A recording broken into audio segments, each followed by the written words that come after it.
আসসালামু আলাইকুম। সবাই কেমন আছেন? আশা করি সবাই ভালো আছেন। আপনাদের দয়ায় আমি অনেক ভালো আছি।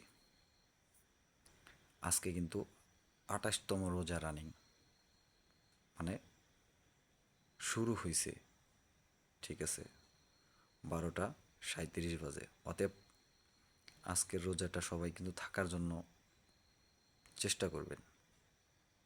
কেউ কিন্তু ঘুমে বিভোর হয়ে থাকবেন না।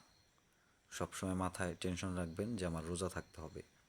ঘুমের মাঝখানেও চিন্তা করতে থাকবেন, ঠিক আছে, যে আমার রোজা থাকতেই হবে। অতএব ২৭টা রোজা যারা করছেন তারা সবসময় এই কথাগুলো বেশি মনে রাখবেন। ঘুমানো যাবে না, রাত ২টার পর উঠতেই হবে, রোজা থাকতেই হবে।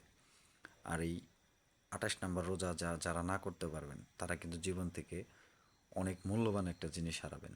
এটা সবসময় মাথায় রাখেন। ধন্যবাদ সবাইকে।